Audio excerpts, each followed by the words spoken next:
The Honeydew with y'all. Thank you for your support. Here's Ryan Sickler. Welcome back to the Honeydew with y'all. We're over here doing it in the Night Pants Studios. I want to thank you all for your support. This community continues to grow. The stories continue to blow my mind.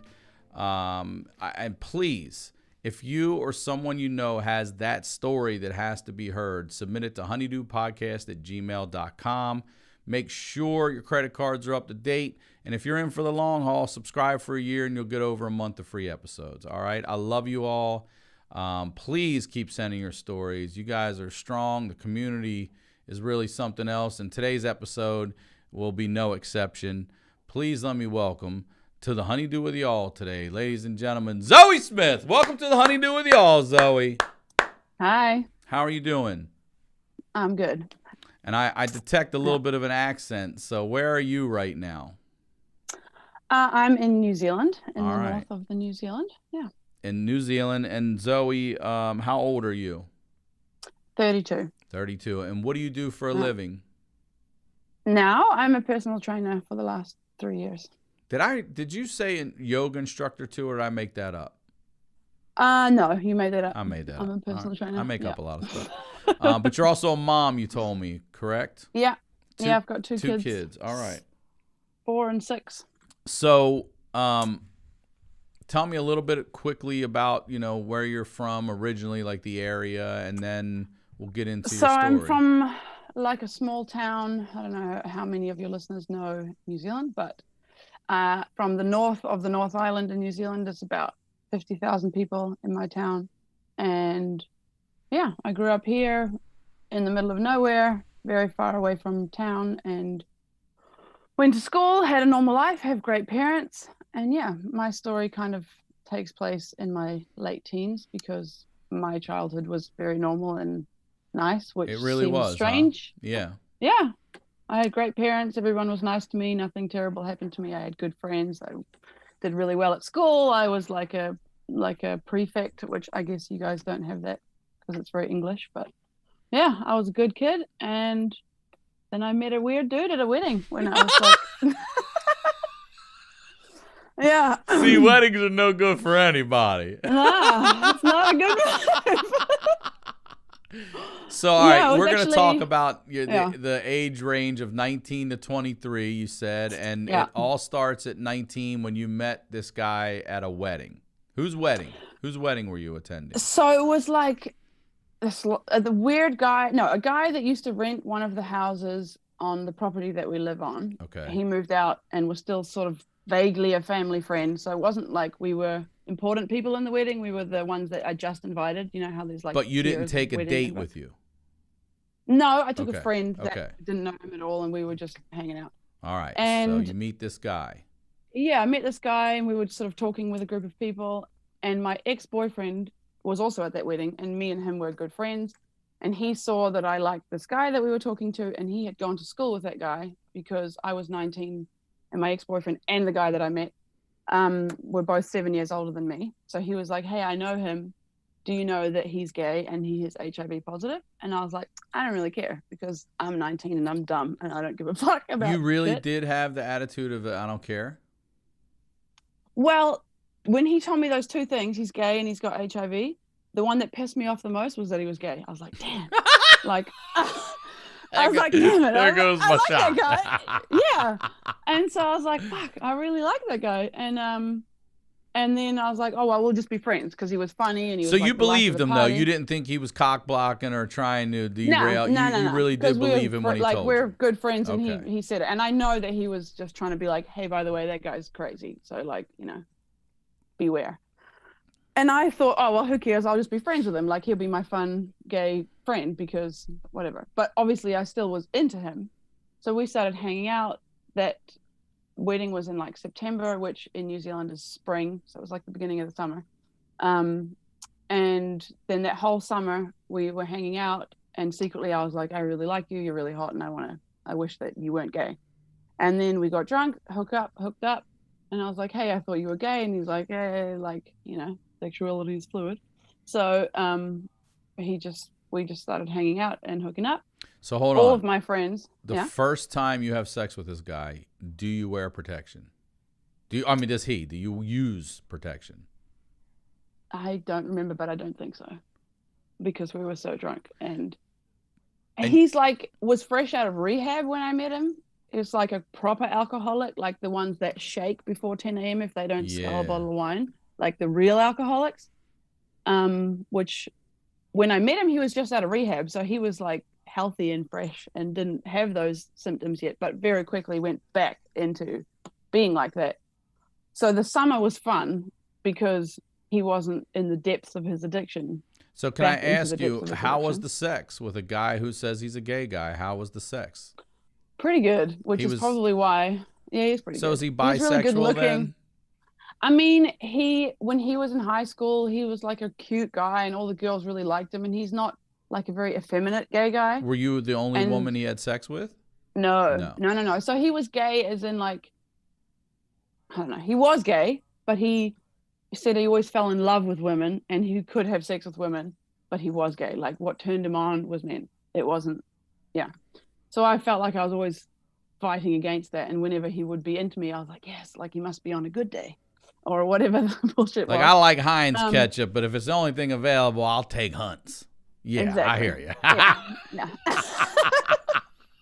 I got you. Yeah, I got you. And so we were hanging out. We'd have a good time. He was. But hold on. like, I'm sorry. I know I'm stopping you because No, go for it. you know he's HIV positive.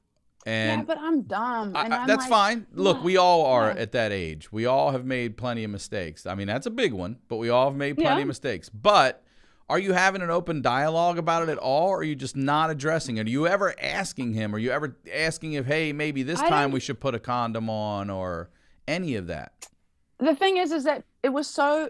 This is going to make me sound really pathetic, but it was so hard for me to get him to be into me, that when he was into me, I was like, let's not ruin this with like clinical With speech. AIDS. Yeah. Yeah, I was like, Let's not ruin the this vibe. moment with AIDS. Yeah, he's fucking, yeah, totally. I was like, I don't want to ruin this, what we've got going on, because this doesn't happen very Man. often. Yeah, and so I Oh, was my. just dumb, and like, yeah, it makes me sound really dumb. And in hindsight, I'm like, what the fuck was wrong with me? But yeah. It doesn't make you sound dumb. I'm blown away that you're Yeah. being open and honest and sharing this with people, because Yeah. people need to know that it's okay to be like, yo, you know, or also But- it could be a nasty rumor. That's why I asked if you really believed it right away, Well- or if unfortunately you found out the hard way. So you were at least in I the know. believed it, and then I didn't tell him that I knew that someone had told me for So- a while. So maybe a how did month or two. how did it come up then? We were hanging around and I was drunk and I was like, hey, do you know that, like, do you have HIV? Because I heard.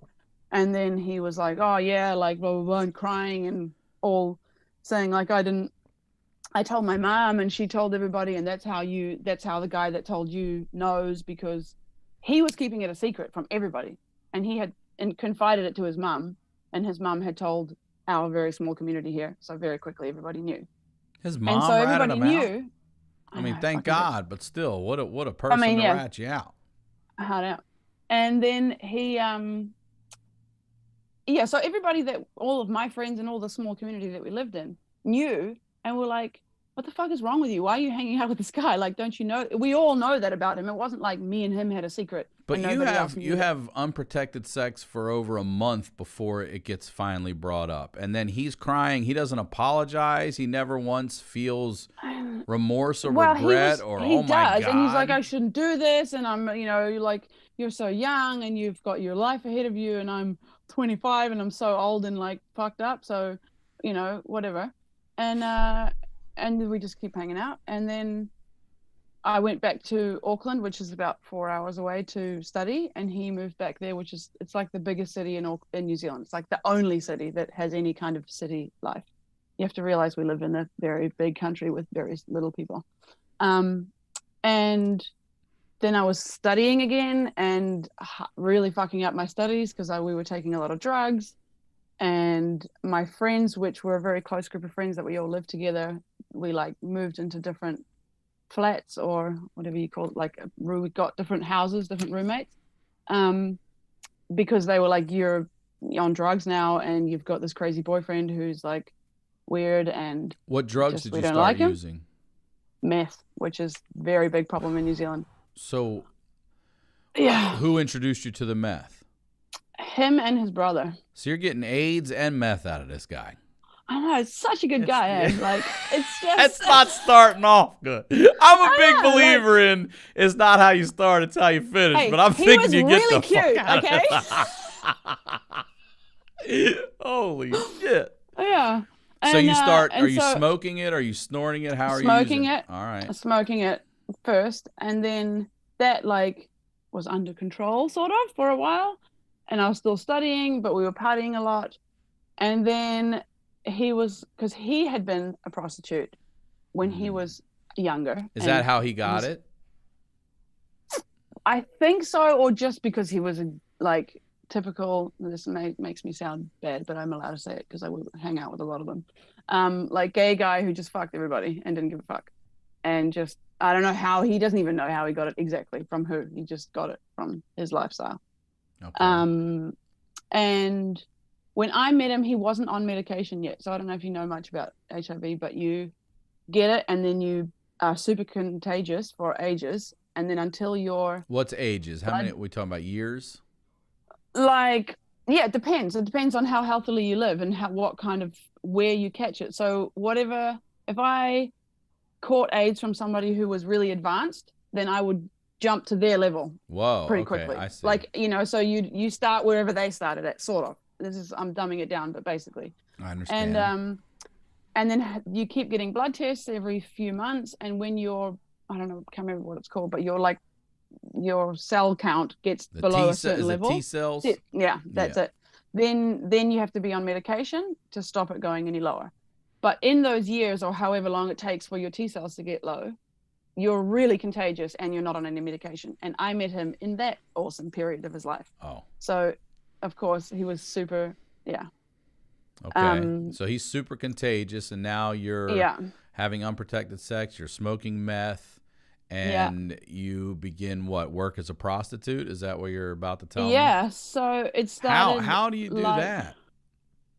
First, it started on the New Zealand version of Craigslist, basically, which is I was just listening to your Lew Archer guy, and I was like, I was like, yeah, buddy, like I feel you.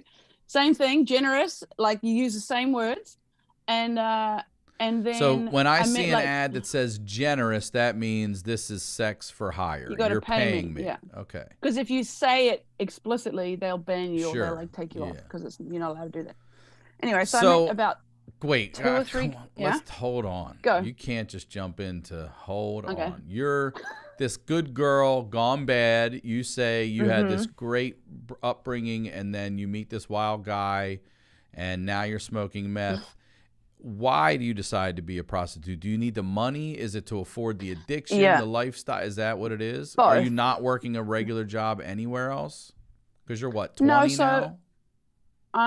No, I tested positive for HIV 10 days after my 20th birthday. But you also realize that the age of consent in New Zealand, sexual consent, is 16, and the drinking age is 18. So whatever you guys think of a 20-year-old is like reverse that by a few years, because we do everything way before you guys do. Right. So, if I think of an American 20-year-old, that's like a New Zealand 17-year-old. Got it. Anyway. All right. So before we get to that, then let's jump back here. What sort of symptoms do you start experiencing? When do you start worrying that nothing? So how do you find out? Because I'm fucking sleeping with an HIV positive dude. So I was like, maybe I should get. Well, I had got tested and tested negative a couple of times. It took me a year before I tested positive. And even after some negative tests, you didn't think, all right, I dodged a bullet or two here. Man, let's put I'm on drugs. I'm partying. Yeah. I'm having a good time. I'm like, it's like I'm living it up. And also when I started working as a prostitute, because I had no money. I mean, probably the same anywhere in the world. When you're a student, you've got no money. Where you get like a student allowance here, which barely pays your rent. You're living off like rice and soy sauce to live. Like you have no money, you have no fun, and alcohol's really expensive, and all your friends are studying their asses off, and and not doing much. And I was like, this is dumb. I don't want to study that hard. I'm going to like party lots. Okay, And it's so expensive. are you an HIV positive prostitute? Not in the beginning. So I was prostituting before I was positive. All right, so But take then, me yeah. through the first night, because I mean, I'm having First anxiety night about in it a now. brothel? Is that And where you how I went, got in a into the brothel? Or No, did the you first couple of times was like off Craigslist. talk to me about literally sacrificing your body to a stranger? I mean, who could easily overpower you, easily, you know, Yeah. anything, kill you. It's like, I mean, you're about to be a Dateline episode, New Zealand edition. Yeah. So I made him on the internet on the thing, and then I lived in like a suburban house, which I was renting with my friend. I wasn't actually living with the boyfriend at the time, but other friends that we were all studying together. And I was like, you can't come to my house because my flatmates don't know that I'm meeting some random dude. And he's like, you can't come to my house because my kids are there. And I was like, okay. And then he's like, you can come in my car. And I just walked down the street, and I was like, okay, I'm going to have sex in the car. So I'm going to wear a skirt so that I don't have to, like, if people, because it's the middle of the fucking day. It's like 2:00 in the afternoon on a Thursday. So I was like, people are going to see. So I was like, okay, I'll wear a skirt because then I can just straddle over him and like people will think that we're just hugging in a car. And yeah, I got in the car, and in the like middle console, he put $200, which is what we agreed on.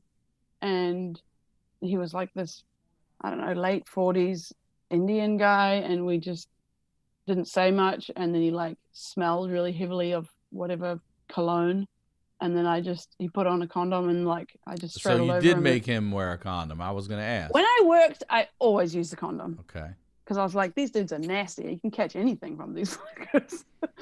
Not thinking that I was living with a guy that had all the things, but yeah. So I always did that. And when you got done the first time, how did you feel? Fine. I was like, sweet, I got $200. Are you serious? You didn't feel like, holy crap, I can't believe I did that, or any regret or anything? I mean, to be like, I don't know if like everything that I've done in my life, the first time I had sex with a boyfriend when I was younger, first time I smoked weed, first time I took any drugs, I never said to the person I was doing it with that was my first time for anything. First time I went skiing, I was like, this is not my first time going skiing. So that man has no idea whether that's your first time or your 1,000th because time. I always wanted to be more experienced than I was in everything that I've ever done.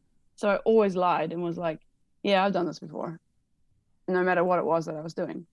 So I was very detached and like I didn't So then do you enjoy it? Do you start doing it more often? I never enjoy it, but I'm pretty good at like being like, it's not traumatizing, but it's not enjoyable. It's like I got to go to work, and then I go to work, and then I get my money, and then it's fine. What's the riskiest situation you've been in while prostituting? So when I was working at a brothel in Auckland, which is, it's like in the gray zone of legality because prostitution is legal here. And I guess the brothel has to pay rent to the council for the building that they hire. But also I think they must pay tax on whatever credit card transactions go through. But obviously most people pay cash because they don't want the credit card thing. And a guy that came into there was like a gang leader, which New Zealand is famous for very terrible gangs. And he had this like floor length, like fake leather black trench coat on, a shaved head and like missing teeth, and just looked like a horror movie. It was like a white guy, but all shaved and no teeth and big trench coat, smoked a lot of cigarettes. And he was like, he booked me into one of the rooms there. And what are the rooms like? It's just hotel room sort of, or no. It's just like a hallway with numbers, and then there's like a little room that's like, I don't know, 3 by 3 meters. I don't know what that is and whatever. And it just has like a leather bed with 6 towels and a little shower thing with a little bar of soap that's in a plastic thing so that each client gets a new bar of soap. And like mirrors on the ceiling. Is that your room, or are you rotating a room?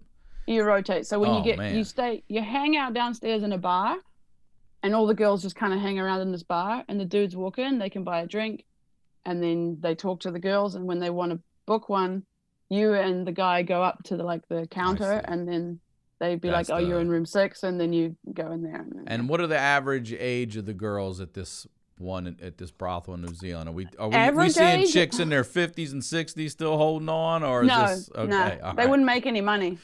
No, it's like, I think this between 18 and 35.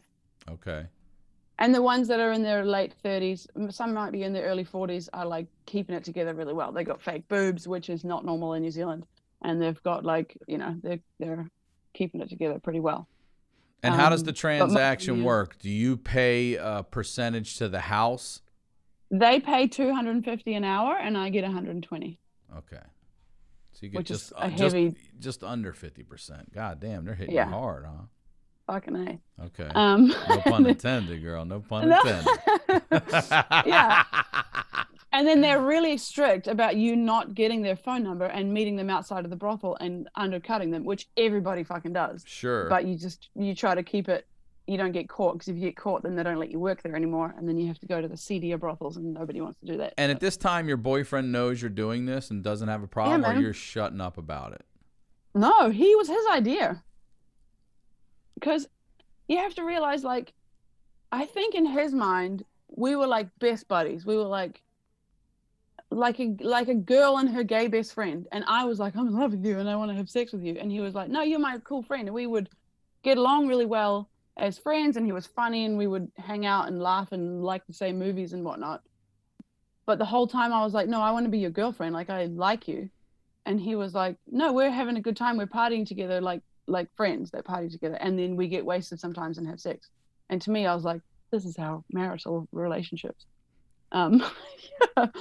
And so he was like, I used to do it and it was fine for me, but now I'm too old because I'm 25, so I can't make, and girls make way more money prostituting than boys, because it's only old gay guys that have money that hire the young dudes boys as prostitutes. Yeah, but there's a way bigger market for a girl to be a prostitute, so like you could make money. And I did. And then how much? Yeah. What's a great night? Like $2,000. Damn. Yeah. What's the most customers you've had in a night? 9 or 10. In one day? Yeah. Zoe. My record, because they book for an hour. You got a record. You got a record. No, not for amount, but for time. Okay. So like they book for an hour, and then when you like go upstairs, the lady, the madam, like looks at the time, and if you go over time, she has a little intercom, and she like buzzes you, and she's like, hey, you either got to pay another hour or you got to fucking get up. The janitor's out there like, we're closing, girl. Come on. No, it's 24 hours, man. They never close. Oh, man. Good Lord. But obviously once a guy comes, like, he wants to get out. Like, he feels embarrassed. He's like, I'm in this fucking dirty brothel with, like, he's, the rose tinted glass. So he's, like, out the door, which I knew. I was the shittest prostitute, by the way. I had put no effort in. I would just lay down and be like, fucking do your shit. And then I'd be like, pay me and get out. Put in zero effort. And you were supposed to be in there. You're supposed to have a shower, which is also your chance to like check that they don't have any horrible diseases. Oh, you shower them first? Well, you shower together, which is like part of the warm up. And I think they want to see that you've actually showered, because whatever. And then from him paying downstairs to going upstairs, having a shower, having sex, having another shower, getting dressed, cleaning the room, and going back downstairs, 10 minutes. Damn. Because I was like, and then the lady at the checkout, she was like, are you back already? And she's like, I feel like you need to drag that shit out a little bit longer. He's not going to come back. And I was like, I don't give a fuck, because I'm not here for regulars. Yeah, I'm not here to get a roster built for me. I had no regulars. I got complained about because I put in so little effort. I ain't never heard about a prostitute getting written complaints. There were some girls who had regulars. Like, there's a suggestion box over here, and they're like, man, just tell her to act like she's alive. Girlfriend experience. I'm like, dude, I don't do no girlfriend experience. I'm going to lay down, I put a towel over my face, and I'm like, fucking. You put a towel over your face? Sometimes. Who the hell wants that? If I could get away with it. Wait, what's the weirdest request? I heard you mention girlfriend experience. I wasn't even thinking stuff like that. Guys want you to act like you're their girlfriend and stuff. Oh no, I couldn't do that. I couldn't dirty talk. What are they still saying? can't dirty talk. They want you to you say you love them and stuff like that?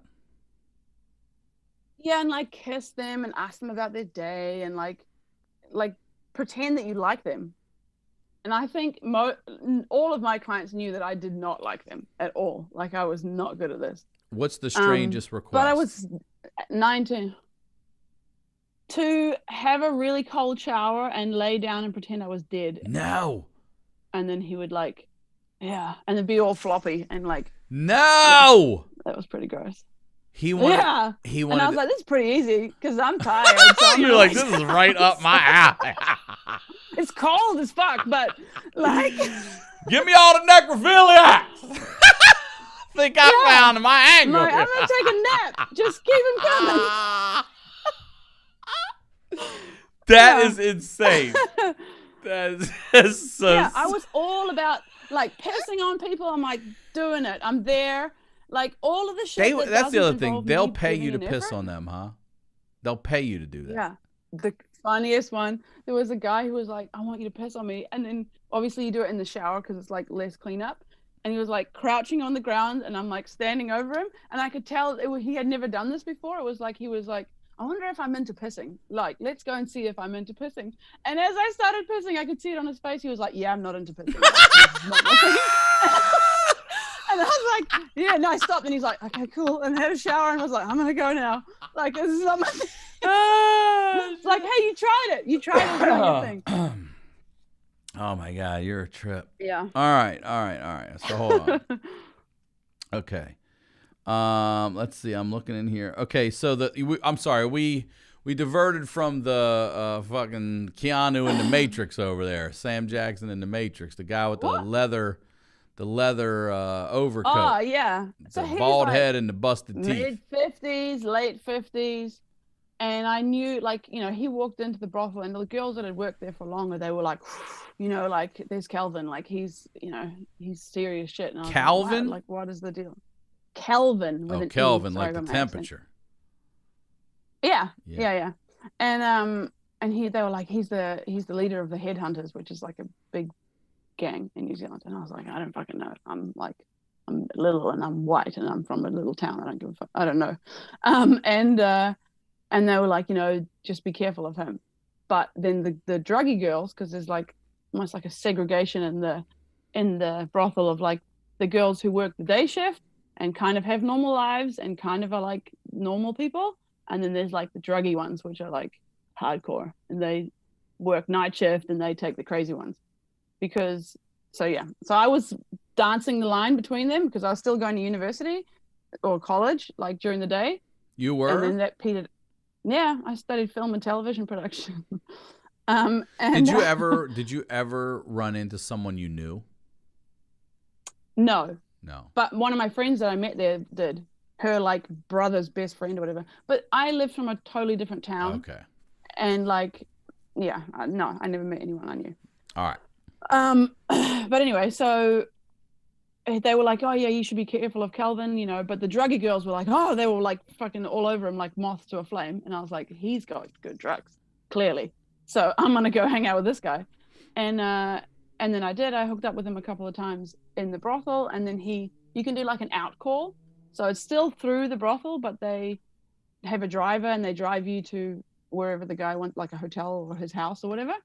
And then they pick you up again. And that cost the guy a lot more. And he drove me and this other girl out to his house. And he used to wear jeans, you know, the jeans that don't have a zip and a button, but just all buttons. Yes. And he would like, button fly. And he wouldn't wear undies or underpants or whatever you call them. And he would just unbutton and pull his dick out but not pull his pants down and be fully clothed and just do that. And because he took so much drugs, it was like he was just waiting to win the lottery on being able to get a boner, because he'd be like hanging out with all his prostitutes that he would get, and then he'd be like, oh my god, I got a boner. Everybody like has to like do something about it because like I can't get one normally because I'm a fucking drug addict. And then we'd be like, oh shit, like we got to do this for the next 5 minutes. And then he'd be like, oh no, it's gone. And then, and then I remember I was like giving him a blowjob and I was like trying to pull his pants down because the fly kept like getting me in the face. And he was like, no, like you can't. And I was like, Jesus Christ. And one of the other girls were like, you can't pull his pants down. His legs were all fucked up. And I was like, what? And then I was like, well, now I got to see this shit because I'm that kind of person. So I was like slowly pulling it down a little bit. And just at the top of his thigh, I managed to get it down far enough. It was like unhealed burn scars. Ew. Like, yeah, I don't know what it was, but it was like gangrene. Yeah, or like eaten away. Like I was like, it didn't smell because if I hadn't pulled his pants down, I wouldn't have known. And he didn't go. He probably didn't go to the hospital because he's a gangster and he can't go turn himself in or get busted. Ugh, other girls who had known him for longer were like, yeah, his legs are real fucked up, and like, don't ask him about it because he was the kind of guy that would fly off the handle if you said the wrong thing, like. And then he would be scary, and then you'd run, and then he'd calm down and be like, why'd you run away? And you're like, because you look like you were going to murder me, so I ran away. And then he'd be like, oh, calm down, I'm not that scary. I'm like, yeah, you are. But yeah, so then me and this girl who was one of the good girls, one of the like day shift chicks, were at his house, and he had fallen asleep or like passed out. So we were just sitting on the corner of his bed at like 3 a.m, looking at our phones. We didn't know each other. We weren't girls that like hung out when we were in the brothel. And I hear this like banging from the bathroom because we were in his house. And I'm like, so wait, you're now in this guy's house? Yeah. And he had massive fucking stereo systems everywhere and like sandwich Ziploc bags full of meth, which I don't know how cheap that shit is there, but that's like $400,000 here. And I was like, dude, I'm going to steal that shit. But then if he wakes up, he's going to kill me. So like, you're crazy. I'm not going to do it. So I never did it because I was too scared. I was like, he will actually kill me. If he wakes up and I'm halfway out the door with that thing, like it's game over. So I didn't. But anyway, so we were sitting on his bed. He had passed out and we were just like looking at our phones and writing down the clock until our driver picked us up. And I hear this like someone's climbing through the bathroom window. And me and this girl look at each other and we're like, what the fuck? So we're like waking him up. We're like, hey, dude, like something's happening. And these 3 dudes come in. One's got like a sawn off shotgun and one's got like a knife. And both of them are like, throw your phones on the bed to me and the girl. And we're like, oh my, okay. Are you shitting yourself? I'm so shitting myself. And then Calvin wakes up and he's shitting himself, which makes me shit myself even more because he's a scary dude. I'm like, if you're shitting yourself, like, what the fuck? Holy so I threw my phone and I'm like, ah. And then he's like, give me your wallet. And I was like, dude, I'm a prostitute. Like, you're a fucking gangster. You really want to take my $200? Like, what a fucking asshole. Which he didn't. They were nice gangsters. He was like, he wanted my driver's license. So, and he took a picture of our driver's license. And he's like, now I know your real name. Oh. And I know. So if you try to call the police in days to come or whatever, I'm going to find you. And like, blah, blah, blah. And then he like put our phones on the side. There was like 3 guys, the main guy that was talking, and he was like, it said to Calvin, he's like, who the fuck are these 2? And he was like, oh, the girls, they're hookers, they're from the thing, whatever. And he's like, well, get rid of them because like they're not part of our problem. And he's like, I can't, they're going to get picked up at 6 a.m. And this was like 3 a.m. I can't get them, they won't come earlier. And he's like, well, fuck, I'm not going to let them see anything. And I was like, okay, please don't let me see anything. Like, I don't want to see what you're going to do to this guy. And then they like made us go out into the lounge. They like went through all his shit, took all his drugs, took all his money, like kicked him. And then he was looking at me and being like, don't leave. They're going to kill me. And I was like, dude, I don't have no like loyalty to you. I don't give a fuck what happens to you. Like, I'm not going to fuck you, dude. Like if they would pick me up now, I would leave now. Like, I am not going to stay here to save you. And then the guy was like, we're not going to do anything because me and the girl were so scared. We're like crying and we didn't know each other, but we were like hugging each other, being like, oh God, this is how we're going to die. And then the guy was like, don't worry, we don't do stuff to women and children, unlike the headhunters, which was the gang that he was a part of. And I was like, okay, well, maybe I was hanging out with the wrong mob boss. I'm fucking the wrong guys. Yeah, exactly. And he's like, don't worry, we won't do anything to you. So I was like, okay, fine. And then they were like killing time until 6 a.m., like going through this shit, spitting on him, kicking him, like breaking his stuff unnecessarily. Whoa. Just waiting for our ride. 3 hours of beating the shit out of this guy. And you're sitting there. And then they started smoking his drugs and they're like, do you want some of those drugs? I'm like, fucking A. So I was like, you're out of control. I'm like, hey man, if I gotta wait here, like I wanted that shit anyway. So yeah. And then our driver came, which was like this nice guy, and we used to talk to him all the time because he would take us on long drives. He was like had a family, and he would like make good money, better than being a taxi driver, you know, like a nice guy who was just like felt bad for us and would like sometimes have snacks for us in the car because he knew that we were like a really nice guy. And he was like, oh, by the way, Calvin left his something, I can't remember what it was, like his wallet or his hat or something at the brothel. I'm just going to go up and give it to him. And we were like, no, like just, you know, we're in the car, like don't go up to the house, because we had walked down the driveway. And he was like, why not? And we're like, just don't worry about it, like you'll pick it up next time. And then we drove back, and me and the girl were like, oh my god, we almost died. But yeah, that was, and we never talked about it again. Shit. Yeah. And I was like, do I call the police? Is he going to be murdered? And then I didn't see him for like 2 months. And then he turned back up again. I was like, I guess they didn't kill you. God damn. Yeah. So what, there's more to this here. How long do you continue to prostitute? So yeah, when I was 19, I started, and then I sort of ramped up. Like it was like uni was here and prostitution was here, and they like slowly went like that. And so I just started not going to university, and because we were studying film, like we would have film shoots, and then I would fuck out of one, and so then I would get kicked off like a film shoot because I wouldn't turn up, and then I would just slowly like not get in the groups that were like making student films and things. So I just kind of faded out, and everyone kind of knew that I was a fuck up, and I just stopped going. And then I was working really hard out my drug habit, and of course my boyfriend was taking all my not taking my money, but like we were buying drugs together with all the money when I'd get out of work, and then he would take heaps of drugs. And like he turned up at work once, and I'm like in my fucking lingerie at the door, and he's like, do you have any money? And I'm like, the fuck, man, like you're out partying and I'm in here working my ass off, like fuck off. But of course when I finished work, I was like, yeah, here's the money. So tell me about, you said you were having sex with heterosexual homeless runaways. Tell me about this. You put this in the email. It took a couple of years before me and him lived in the same house, and he would live in this other flat about, I don't know, 10 minutes away with a friend of his who was also a gay guy, and he like worked in a restaurant, and those two were both like degenerates and would take a lot of drugs and just hook up with random people and just be like the worst stereotype of a gay guy you can imagine. And then Jay, which was his friend that lived with him, he used to take in like homeless runaway I call them boys, but they were probably, I don't know, 17 to 22.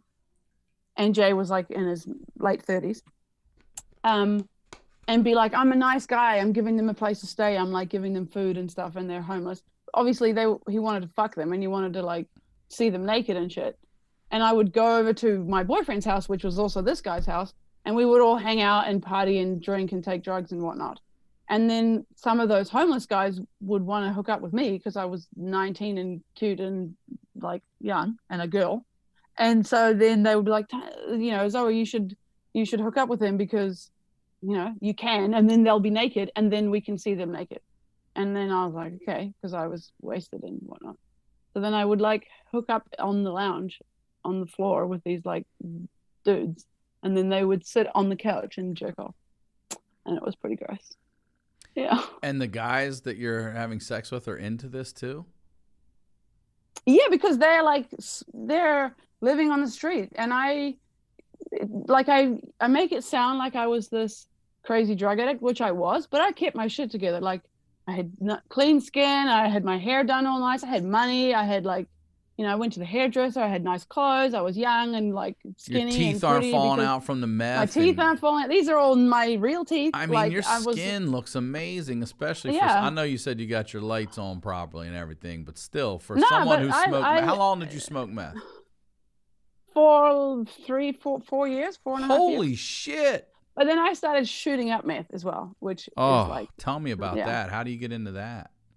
Well, because like you get it and it's like either looks like salt, like table salt, which is very small, or you get it and it looks like uncrushed Himalayan rock salt.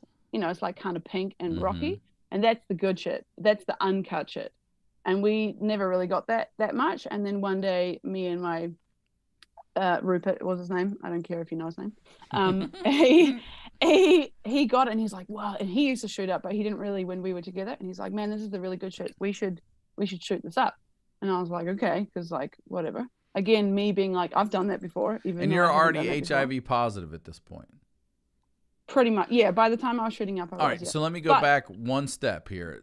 So, do you have to inform your clients that you're HIV positive, or do you just make them wear protection and you don't tell them? Nobody tells you that, technically. I mean, legally, at that stage, and regardless of prostitution or not prostitution, yes, I do. But in the brothel, no one asks you anything. You don't get tested. You just get, like, you have to wear protection. Sometimes guys want to pay you extra in the room to not wear protection, but nobody, like, it's like don't ask, don't tell. Like the people who work downstairs in the office, they don't, as long as no one's complaining, like they know that people are taking drugs upstairs. They know that shit that technically shouldn't be happening is happening, but they don't ask. Man, I mean, I just think it's a good practice to treat everyone like they have AIDS and have sex with people like that. Well, I mean, when dudes in the brothel were like, I'll pay you an extra $200 to not wear a condom, I was like, what the fuck is wrong with you? Why would you want to have sex with me? I'm a hooker. Why do you want to have sex with me? And I'm going to pay to be even riskier. Yeah. I was like, what is wrong with you? So, yeah.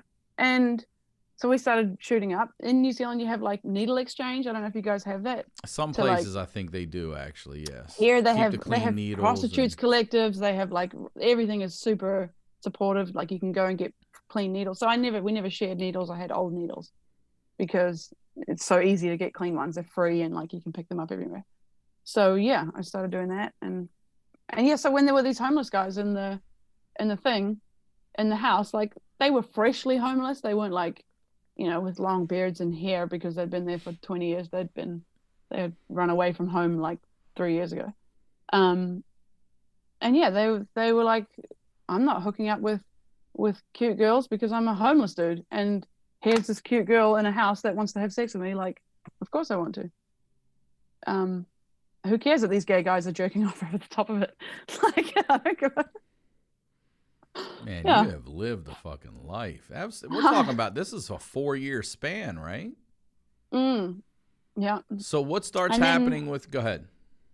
No, what were you going to say? I was going to say with your health, things like that. Like how are you dealing with the HIV and are you at doctors? So it doesn't really, no, I wasn't on the meds. I didn't start the meds until long after we'd broken up. I started meds when I got pregnant, which was years later.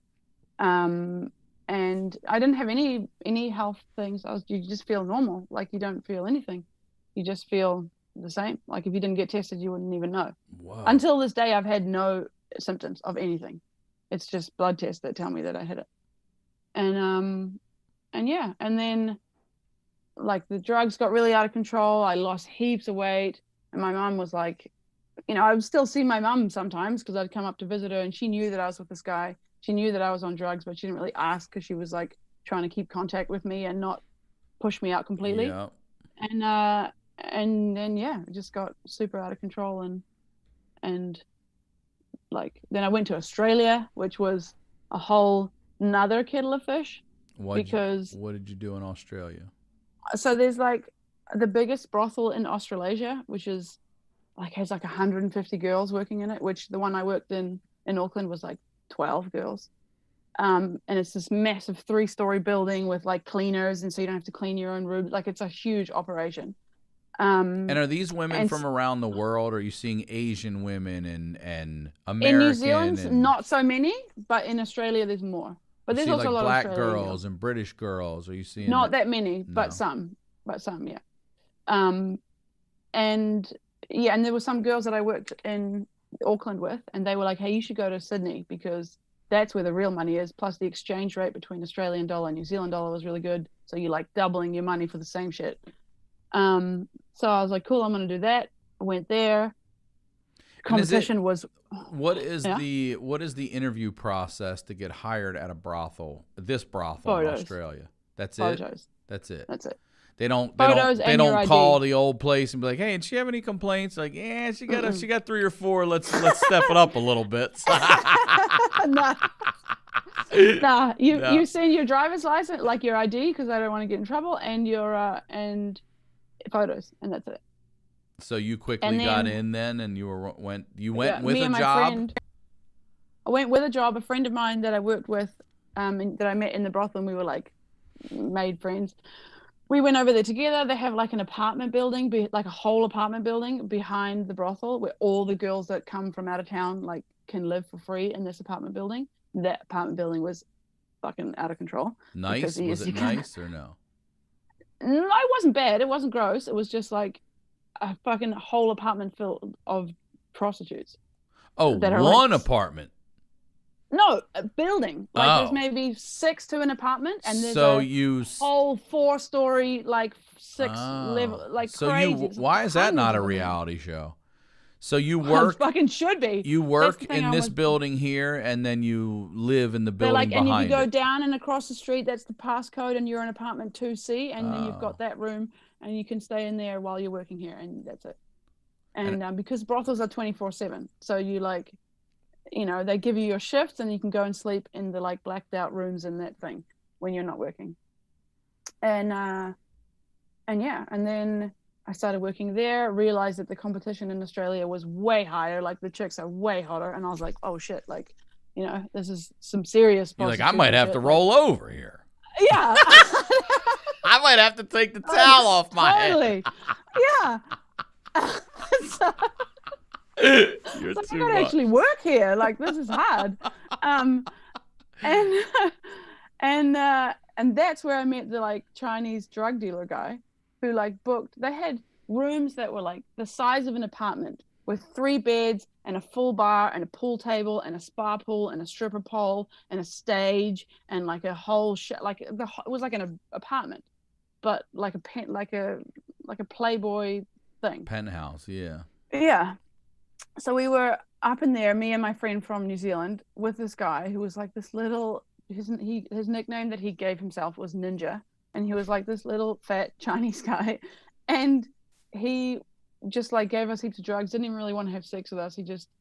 We just drank heaps of alcohol. It's actually kind of fun that we just made these crazy cocktails because we had a bar that we could just do whatever we wanted in. And yeah, we were up there for hours and hours. And then he was like, hey, if you meet me when you finish, I'll drive around the block, come and meet me, and I'll pick you up and I'll take you to my house and I'll give you more money and more drugs and whatever. So we were like, cool, let's do that. It's a good idea. Nobody knows that we're even left the country of New Zealand. So like if we die in Australia, no one will even know where we are. So let's do that with this guy. And we went to his house, took heaps of drugs. And What's he was his like, house like? What was it like? pretty flash, like suburban Sydney, but nice house, big house, like all new furniture and, you know, pretty clean and fancy. And by this stage, like we had been working all night. It's like 11 a.m. and we were all kind of coming down off the drugs, being like, yeah, because this party's kind of over. Like, can you bring us back to the apartment building now? He's like, oh, we should go and get Thai massages because that's a really nice way to like come off drugs. I'm going to give you some Xanax and then you can go and get a Thai massage and like loosen up all your muscles and shit and be. So we were like, that sounds like a good idea, which I had never taken Xanax before. I didn't know what that was. That's not a thing that you have in New Zealand. And he was like, just take half of one. And me being the little junkie that I was like, I'm going to take 2. And they're like 2 milligrams each. So he was like, take half. So 1 milligram. So I was like, I'm going to take 4 milligrams. And I just passed out getting a Thai massage, and to the point where the lady had to go and get him and my friend and be like, yeah, like she's not standing up anymore, like you should take her away. And like so I don't remember, but they took me back to that apartment building, and then I kind of came to, and then I was like, this feels fun, like I'm all loopy and weird because I'm awake and I'm on Xanax. So I was like, let's go out, like let's go wander around Sydney on like Thursday afternoon. This will be fun. So we started getting dressed, like doing our hair and shit. And then I just fell asleep again and dropped my hair straighteners on the bed that I was sitting on. And then like woke up because the building was like the fire alarm was going off. Whoa. And the thing was on fire, and I had set the bed on, not on fire, but it was like smoking really hard out. So the thing had gone off, and there was like a fire guy had come in and was getting us all out, and all the hookers were out on the street half naked, like I'm like, what the fuck, man, I'm trying to sleep in between my shifts, like what the fuck is this chick doing? Like, imagine Ryan by that with your kids. And they're all pissed off and like half asleep, being like, what is going on? I'm like, I'm sorry, man, I guess. That's a side of prostitution you don't get to see, kids. Yeah. So then I got kicked out of that brothel because they were like, you can't burn down that apartment building. Kicked out. Yeah, so they were like, you can't work here anymore. And then I just went and stayed with that guy, with that Chinese guy. When did you end it with your boyfriend? When did that finally end? So we moved into heaps of different houses in Auckland. We moved into this one house which had normal, nice people in it. Like you just kind of, they advertised for flatmates, and we went there. And they were a little bit younger than me, so I was about 22, 23 at the time. They were like 21, and they were the kind of people that I would have turned into, and kind of am now, if I hadn't gotten into drugs. And I saw like what could have been my life in them. And they were like studying, they were into music, they were like doing heaps of art, they were having all these cool art shows, they were making movies. And I was like, man, that should have been me, like if I hadn't done all this. And I kind of fell in love with one of my flatmates. He didn't like me because it made me see myself through his eyes. I was like, why don't you like me? And then by seeing his being like, you're a fucking junkie, like why would I like you? You're a horrible junkie chick. And then I was like, shit, I really am. Because I hadn't had someone kind of reflect it back on me and show me for what I really was until I saw his. But also good for you for actually seeing it. You know, a lot of people are in denial and will never look in that mirror. So well, he was the mirror, because I was like, why? I'm cute and I'm young. And he was like, no, you're gross. Like you're a fucking meth addict. Like, why would I like you? And then I was like, yeah, that really is like that. And then my boyfriend, who was living with me in that flat, he was like, you really like him, eh? And I was like, yeah. And then he went crazy, threw a wine bottle at my head, smashed, which I ducked and didn't hit me, and stole my car. And I was like, okay, that's it, I'm done. And then that was it. And then I rang my mum and I was like, I'm done. And then she picked me up, and then I lived with my mum for like 6 months. And then I went traveling, and then, yeah. And are you married now? I was. We divorced like 6 months ago. Sorry. No, that was my choice. I'm fucking happy as. How did you meet your husband? I was a horse wrangler in Croatia. What the hell haven't you done? Yeah. A fucking horse wrangler. Who even says that sentence? I was a horse wrangler in Croatia. How do you go from wrangling penis to wrangling horses? So I went to Berlin. I lived in Berlin for a year and like partied a lot and was in the sort of art scene in Berlin. And then a friend of mine had been woofing. I don't know if you know what woofing is. No, what's that? It's willing workers on organic farms. So you like work for 4 hours a day and they give you room and board. So you like, it's like travel experience kind of stuff. And he was like, I had been woofing at this place in Croatia. You know, he's looking for a horse wrangler because I used to be really into horses when I was young. And you should ring him. He might have a job for you for the summer. And so I rang him and highly exaggerated my horse skills to get the job. Of course you did. Croatia. Of course I did. I was like, yeah, man, I know how to break in horses. I know how to like ride whatever carts with them and everything. And then I started working there. And then I met my husband there. He was working there. He's from Serbia. And we were like hanging out there. We met in May. I got pregnant in September. But you were clean and sober then, though, right? Oh yeah, for about 2 years already then. Now, did you tell him about your past? I did. I did. So listen, everything that you've told me today, does he know? Yeah. How soon did you tell him all of that? Pretty soon, because he was really into me and I wasn't really into him at the beginning, and I was trying to scare him off. So I was like, I'm going to tell you some shit that's going to make you not like me anymore. And so I told him all that and he wasn't scared off. And I was like, okay, maybe this guy is all right. And then we started hanging out and we had a great summer. Then I got pregnant. We got married, moved back to New Zealand. So we met in June, and by the following June, I had our son. Wow, so like it was real fast, and had moved to New Zealand and got married. And then, yeah, we lived here in the country, back where I grew up, like in the little house on the commune, had a normal life. And you said your children and your husband have never tested positive for HIV. No. So if you take the medication throughout your pregnancy, then you give birth, they have to wash the baby immediately. And then the baby has to take this like gel paste stuff for like a month, and then they're fine. Wow. Yeah. And now what is it you said you do again? And now I'm a personal trainer. Personal trainer. That's fantastic. Yeah. Good for you. Yeah. So Zoe, life's like super normal. this has been, you need it. You need it. This has been a hell of an episode. You're certainly something else. I really, really appreciate you coming on and being so open and honest and, No worries. and sharing your story. Thank you so much. And all of you out there, if you or someone you know has that story that needs to be heard, please submit to honeydewpodcast@gmail.com. Thank you so much for your support. I love you all. This is such a fun community that continues to grow, and I really love this show. I genuinely, absolutely love this show, and I love talking to y'all. We'll talk to y'all next week.